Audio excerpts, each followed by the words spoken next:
Bonjour tout le monde.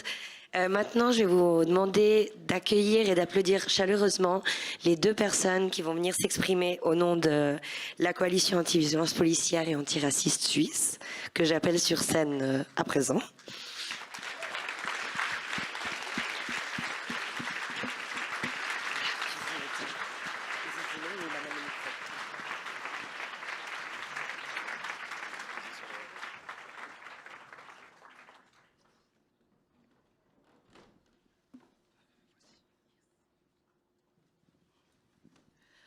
Bonjour.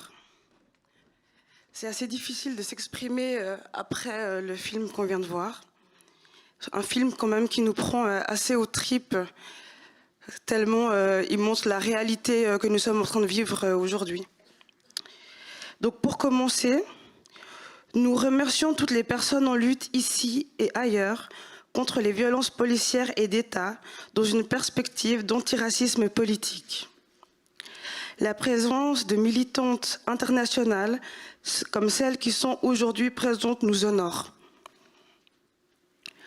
Mais ne doit pas nous faire oublier, au contraire, que la police tue aussi en Suisse.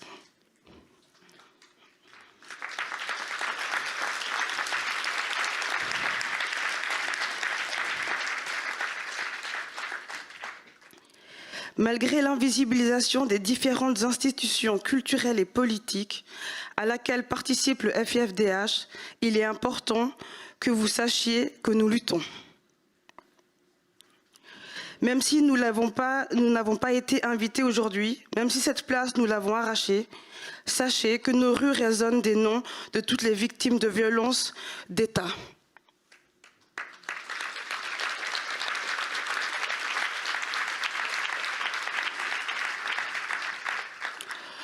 Nous vous avons fait d'ailleurs une liste non exhaustive des victimes de violences policières en Suisse, principalement. Donc voilà. Je prends la parole au nom de Justice pour Mike, Collectif Kiboko, Akil Tour, Collectif Afro-Suisse, Outrage Collectif et pour la mémoire de Hervé, Lamine, Mike, Zoe, pour ne citer que. Hervé Bondebe Mandundu a été tué le 6 novembre 2016 de 3 balles à son domicile à B, lors d'une intervention de police pour tapage nocturne. Malgré les incohérences de la version policière, le policier responsable a été acquitté et indemnisé de 35 000 francs. La légitime défense du policier est reconnue par le pouvoir judiciaire alors qu'il n'avait subi aucune attaque ni blessure de la part d'Hervé et qu'il y a eu mort d'homme. Lamine Fati est retrouvé mort en cellule le 22 octobre 2017 à Lausanne. Il avait été interpellé à la place de son homonyme et privé de traitements médicaux malgré son mauvais état de santé et la nécessité médicale de son traitement. L'affaire a été classée en décembre 2023 malgré de flagrantes fautes professionnelles de la part de la police et les mauvais traitements subis dans les différentes institutions aux mains desquelles Lamine est passé ont conduit à sa mort. Mike Ben-Peter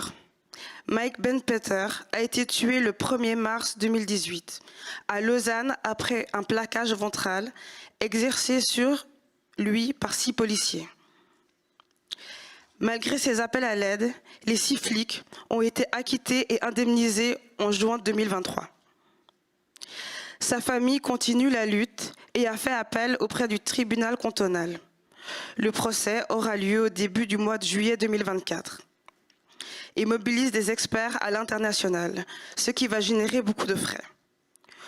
Nous faisons ainsi appel à vous pour les soutenir à l'aide des coordonnées bancaires qui sont disponibles sur la documentation à l'entrée, qu'on va aussi afficher derrière et que vous verrez également dans la vidéo qui va suivre. Roger Willem Nzoy a été tué le 31 août 2021 à la gare de Morges. Alors qu'il était sur un quai désert, en détresse et sans arme à feu, Nzoï a été assassiné de plusieurs coups de feu devant de nombreux témoins. Sa famille et ses amis luttent encore aujourd'hui contre le classement pur et simple de l'affaire et appellent également au soutien large pour que se tienne un procès équitable et qu'il y ait au moins une enquête indépendante à la place d'un énorme déni. Ces meurtres policiers sont le fait du racisme de l'ensemble des institutions et pas seulement des policiers en tant qu'individus. Ces enquêtes et ces jugements empreints de biais oppressifs mènent à l'impunité des crimes racistes. Et en parallèle, pendant que les grands médias s'alignent pour salir le nom et les mémoires des victimes, que la justice se retranche derrière les versions policières, nous avons fait le choix de lutter aux côtés des familles pour la vérité et la justice. Nous luttons parce que les droits humains, c'est pour nous toutes. Nous luttons parce que les violences policières sont le fait du racisme et qu'en Suisse aussi, le racisme tue.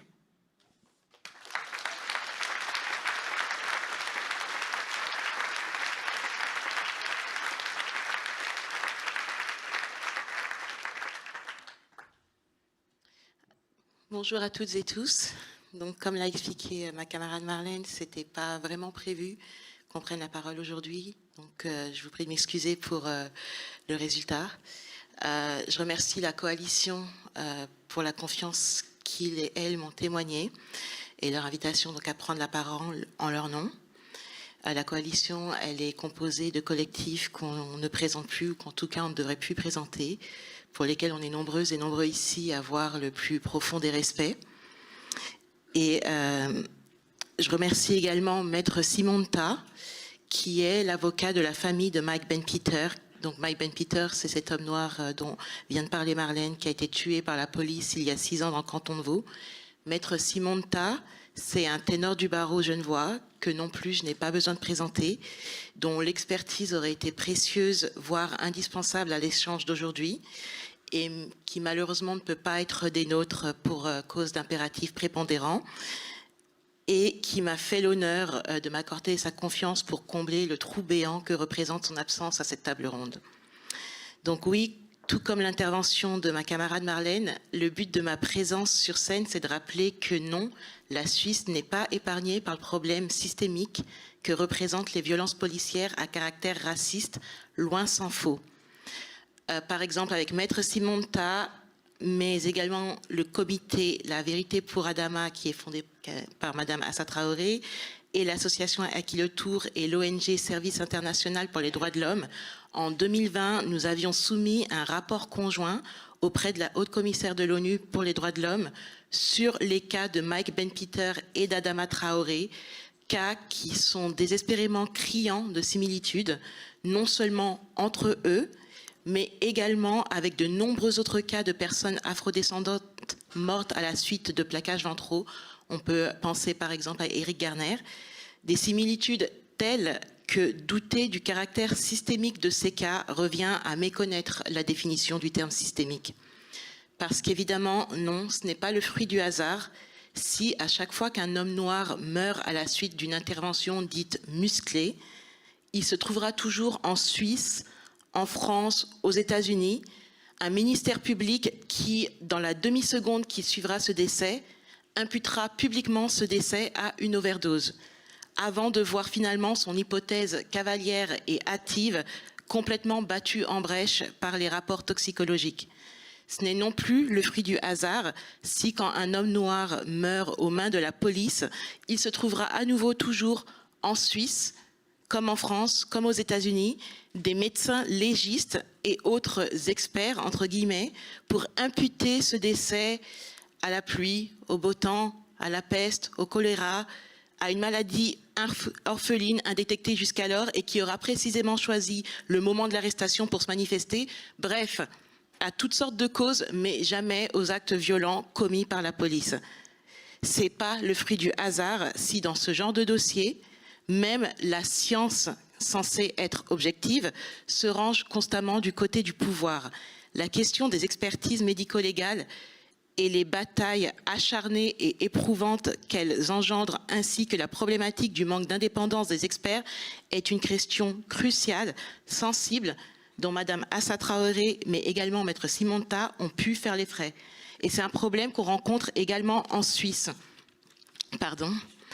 En Suisse, trouver des experts médicaux indépendants dans des procédures qui impliquent des autorités ou des personnes qui sont liées à des autorités, donc qu'on parle par exemple de violences policières, mais également d'erreurs médicales, trouver des experts indépendants dans ce genre de procédure, ça revient souvent à rechercher une aiguille dans une botte de foin et s'engager dans un bras de fer autant chronophage qu'énergivore, dont on ressort en général perdant d'avance. Je vous renvoie d'ailleurs à l'article qui a été publié par le journal Blick en novembre 2023, le 26 novembre précisément, qui vulgarise de manière très synthétique, mais très utile également, les résultats qui ont été trouvés par des experts américains sur la cause du décès de Mike Ben-Peter et le lien de causalité entre les actes commis par la police lors de son arrestation, notamment le plaquage ventral, et le décès de Mike Ben-Peter, lien qui avait été bien opportunément nié, occulté par le ministère public lors du procès de juin dernier. Ce n'est pas non plus un hasard si après des années d'enquête poussive, quand il y a enquête, ces dossiers se soldent systématiquement en Suisse, en France, aux États-Unis, par des acquittements triomphaux pour les policiers mis en cause. Comme l'a dit ma camarade Marlène, l'année 2023 a été marquée en Suisse par l'acquittement définitif du policier impliqué dans la mort d'Hervé Mandoundou, pour lequel le tribunal fédéral, instance judiciaire suprême suisse, avait jugé que le policier en question n'avait pas excédé les limites de la légitime défense lorsqu'il a tiré sur un homme non armé qui se tenait à distance de lui, alors que notre même tribunal fédéral, il y a à peine quelques semaines, vient de taper sur les doigts d'un justiciable, mais qui s'avère ne pas être policier, donc peut-être que telle est la nuance, justiciable qui, lui, s'était fait transpercer la main d'un coup de fourche par des intrus qui s'étaient introduits chez lui et qui avaient tiré dans leur direction, mais sans toucher qui que ce soit. Dans ce cas-là, le tribunal fédéral a reconnu que la personne en question avait excédé les limites de la légitime défense. On appréciera ce qu'on ne peut que qualifier de poids, de mesure. L'année 2023, elle a été également marquée par l'acquittement hautement questionnable, si ce n'est proprement scandaleux, des policiers impliqués dans la mort de Mike Ben-Peter. Acquittement prononcé à l'issue d'un procès plus que préoccupant, pour ne pas dire une parodie de procès, dans lequel on a quand même vu des autorités pénales se demander si les cris d'une personne menottée sur laquelle se tenaient 4 à 5 policiers et que tous les témoins ont décrit comme hurlant de détresse, si ces cris étaient réellement des cris de douleur ou plutôt des cris de rage. Parce que vous comprenez, un cri de douleur africain, visiblement, est radicalement différent d'un cri de douleur occidental, au vu de nos autorités pénales. Plus les Africains, ils crient tout le temps, donc allez déceler la différence. On s'y perd. Donc voilà le niveau du débat judiciaire en Suisse. Fort heureusement, le système judiciaire avec un grand J, il ne se résume pas aux instances nationales, telles que démontrées par le récent arrêt de la Cour européenne des droits de l'homme dans le cas de Mohamed Ouabelé, dont Monsieur le maire a parlé en introduction, et qui a vu donc la Suisse se faire condamner pour profilage racial pour la première fois, après que les instances successives nationales aient refusé de se saisir de la question du profilage racial.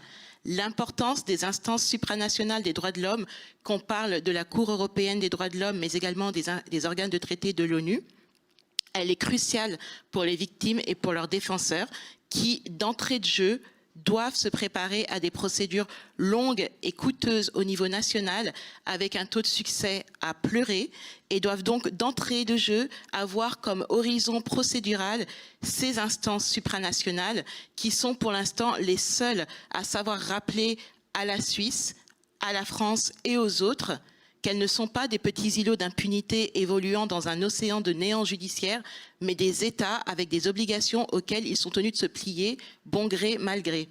J'ai parlé des violences policières contre les hommes noirs, mais naturellement, le caractère systémique des violences policières, il se manifeste également pour les femmes, les minorités de genre et pour l'ensemble des personnes racisées, ce qui ne revient naturellement pas à dire que les personnes blanches n'en font pas les frais, mais les personnes racisées y sont exposées de manière disproportionnée.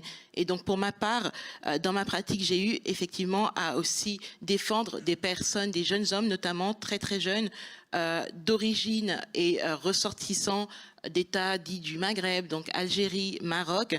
Et aussi dans ces cas-là, on observe des tendances délétères, des schémas systémique. Donc, dans la plupart des cas, les clients que j'ai eus, c'était des personnes, comme je disais, toutes jeunes, en situation dite irrégulière, sans personne, sans ressources, parfois même sans domicile. Et à chaque fois, ces personnes se font arrêter pour des délits au mieux mineurs, si ce n'est inexistants. Et donc, pendant ces arrestations, ces personnes vont se faire tabasser par la police, insulter, et puis, à l'issue de ces arrestations, elles vont systématiquement se faire jeter en prison, en détention provisoire, parce que le risque de fuite sera systématiquement retenu dès que la personne est en situation irrégulière. Donc on retiendra un risque de fuite parce qu'elle est en situation irrégulière, ou on retiendra un risque de tomber dans la clandestinité, c'est-à-dire la peur en gros qu'on ne puisse pas lui mettre dessus, soit parce qu'elle s'est enfuie dans une de ses nombreuses villas en Europe, ou qu'elle a réussi à se fondre dans la population suisse, dans ce grand pays qu'est la Suisse. Donc on retiendra systématiquement un risque de fuite en feignant d'ignorer que ces personnes sans ressources, sans famille, elles sont souvent finalement aux mêmes endroits, donc finalement pas si difficiles à trouver, puisque ce sont des endroits que la police en général connaît par cœur, puisqu'elle n'hésite pas à y fondre à bras raccourcis quand l'envie lui prend. Donc c'est aussi une forme de violence dont je voulais dire deux mots, cette violence institutionnelle, ces détentions systématiques qui en plus se prolongent en général pendant une période excessivement longue, le temps d'enquêter visiblement le temps d'enquêter sur les délits qui leur sont reprochés, parce que visiblement pour nos autorités, il est tout à fait raisonnable de prendre un semestre, voire plus, pour enquêter sur, par exemple, le vol de 2 t-shirts ou un téléphone, le vol d'un téléphone portable. Et donc, comme je disais, et j'ai bientôt conclure, la tendance délétère que j'ai aussi observée parmi ces clients, c'est le refus de porter plainte quand ils font l'objet de violences. En fait, ils nous le confient à nous, en toute confidence, mais ils ne veulent pas porter plainte parce qu'ils ont peur, parce que la réalité, en tout cas à Genève, c'est qu'une plainte contre la police, c'est le risque quasi assuré de se voir opposer une contre-plainte pour diffamation ou dénonciation calomnieuse ou autre.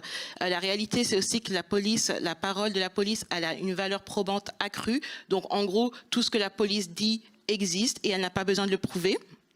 Et donc, on a des procédures, on a un renversement du fardeau de la preuve qui est non seulement extrêmement lourd pour les victimes, mais aussi illégal, qui va à l'encontre de la jurisprudence de la Cour européenne des droits de l'homme sur le sujet, qui a statué que quand une personne était en bon état avant de rencontrer la police et qu'elle en ressort amochée, voire décédée, il y a suspicion de violence policière et c'est à la police et au gouvernement de prouver qu'il n'y a pas eu violence et non l'inverse. Et je terminerai comme ça, de but en blanc, pour rappeler l'importance de la vidéo, parce que dans ce genre de procédure et dans de nombreuses autres procédures, pour faire face au poids, à la valeur accrue de la parole de la police, il n'y a souvent que la vidéo qui nous sauve. Merci beaucoup.